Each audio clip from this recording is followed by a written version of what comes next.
Xbox Outage and loot boxes are getting nerfed. Let's take a little bit of a look at the Xbox news happening this week.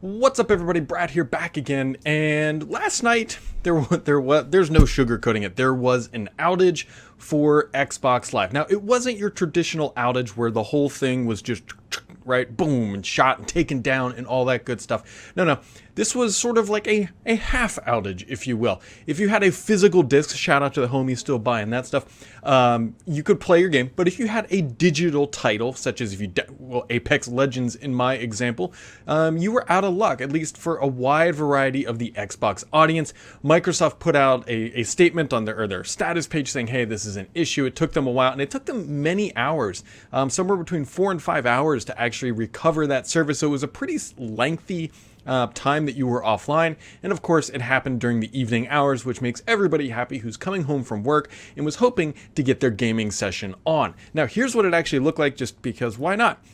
This was me trying to launch Apex Legends, and of course you get this random code at the end and it says something went wrong. Of course that is Microsoft familiar phrase, if you will, always something went wrong. And yet that's actually me playing back on that TV back there. It's funny how with improper lighting, how different the color gradient is. That aside. Anyways, this outage went on for a while, and I'm not going to sit here and dwell on, hey, this is the end of Xbox Live. Cloud games are screwed because of this.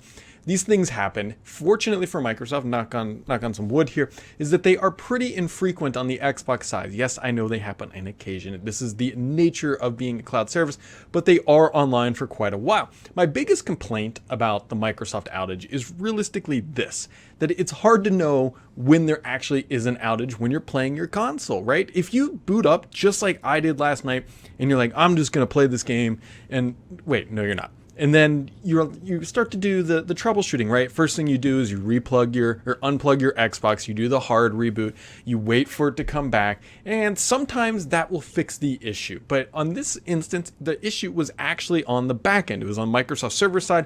It was probably like an authentication token issue, what would make it seem logical, right? You're trying to play a game you don't own, it doesn't let you. That's a little bit of speculation on my side. I don't actually know the answer quite yet. But what would have been really nice is if Microsoft knew, which they did, that there was an issue, that on this screen they would maybe give us a prompt that says, hey, there's a current issue, rather than just throwing this random code, which actually didn't even take me to a Microsoft support page. It was only because of Reddit that I found out that issue was caused by a Microsoft problem. What I would love to see is in the top right corner or anything else, just a simple traffic light, red, yellow, green, all the colors of a traffic light. And that way, when you log in, you can just glance at it and know if there's an issue that you should be aware of with the Xbox Live. Now, you could even make it a little bit more fine-grained, that you assume that everything is fine unless there is a yellow or red icon up there. That way, rather than trying to go through the pain in the butt troubleshooting, you can just relent and go play chess or checkers or something, or some sort of offline game, or your Switch or PlayStation, or whatever makes you happy.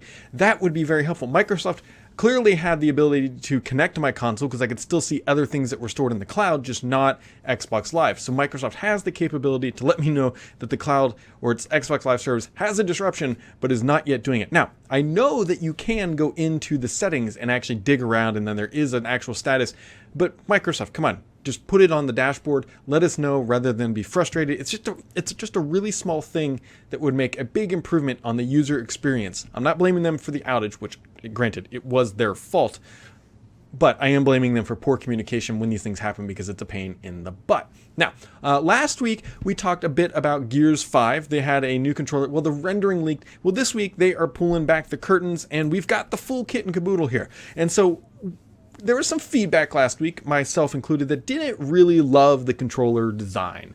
It just kind of, it didn't feel right. Now, I will say, when you see it with the whole picture of that Xbox One X, which it is an X, by the way, it's not an Xbox One S, that is the big daddy, the X, does look quite good. I'm actually a fan of that design that Microsoft is using there. And when you see it bundled with the controller, it does look better. It really does. It's still not my favorite controller, if you will, but it definitely does look better than the standard controller, but it's just it is what it is. But one thing that's not shown here is there's actually two variants of that controller. We have what I'm just going to call light and dark. I can't remember the exact names. But on the left, you have the light theme. I really actually like that darker look. I think it would have been super interesting too if they would have done the blue shading underneath the analog sticks or the joysticks or whatever. I don't even know if they're analog anymore. They probably are digital. But anyways, used to be called analog sticks on the right and left. Making those blue would have been super interesting. But in this layout, like these are real world shots here, I actually think they look okay. I don't typically buy custom controllers like that. I like to buy the Elites and all that good stuff. But these don't look bad. Although that Phantom White controller also looked quite pleasing as well. So maybe one day I will actually, spend the dollars to go get that stuff. Other things happening in the gaming world, at least that kind of touches everybody here, which I think is important to bring up. The ESA, or the company that or the ruling body or the governing body, it's in quotations, whatever you want to call it, has put out a statement that says Nintendo, Sony, and Microsoft are clamping down on loot boxes. They are actually going to start forcing publishers to start listing the specifications for the percentages of the likelihood of you landing a particular item. I am very much in favor of this. This is something that has already been mandated on iOS. I believe Google Play, I think maybe with its next release will require it, but they've already mandated that, hey, games need to do that if you're using loot boxes. Very good stuff. And now Nintendo, Sony, and Microsoft are finally jumping on board and saying, hey, we fully agree. Now, before this makes you feel like all touchy-feely, like that this is a good stuff, I really think that these companies are just trying to get out ahead of federal regulations, because at the end of the day, loot boxes are kind of just like gambling, right? You've got an item that you want behind a fictitious paywall. You put some money in, you hope that the machine spins and lands on the thing that you want, and you can find your happy stories. I know on Apex Legends, some guy spent like $500 trying to get the heirloom things for Wraith. And yeah, he spent $500. So it's gambling. It's gambling. So if you've ever, it's gambling, and it's going to come to an end. Now I'm going to be curious to see how this impacts companies like EA. Obviously loves their loot boxes. Now the next Call of Duty has already launched saying, hey, they're not doing the season pass loot box stuff. And so companies are starting to get the hint that this maybe, while it makes them money, it's not really a good tactic, and quite frankly just annoys people. And I would have to think in the Call of Duty series, which the Call of Duty series has had its own issues of just kind of stagnating and then whatever. Although I am interested in the new one because it looks like it's based on more on gunplay and rather than the other crap that's usually in these games. That aside, but at least that game is doing it. Same with Gears of War. I'm still struggling with that. Gears 5 is doing away with a bunch of that crap too, and they're just getting back to regular gameplay, and hopefully that's the new normal, and that the loot box era, if you will, is finally coming to an end. And so those are kind of the bigger things. I'm real curious to see what you guys think of what's happening with the Gears 5 and the loot box stuff. What other mechanics would you like to see that kind of get nerfed? Because now that we've got loot boxes kind of taken out, I don't know if we're ever going to truly get away from a DLC, although I will tell you it is incredibly annoying when you pay for DLC that is already basically built into the game, and then you can't actually do it. And so, Mr. Xbox, soon your loot boxes will be nerfed a little bit. And other things that are happening, folks, that's kind of the big stuff. The outage was a big bummer, and I know that really, every time there's an outage, a couple things happen. One, people freak out.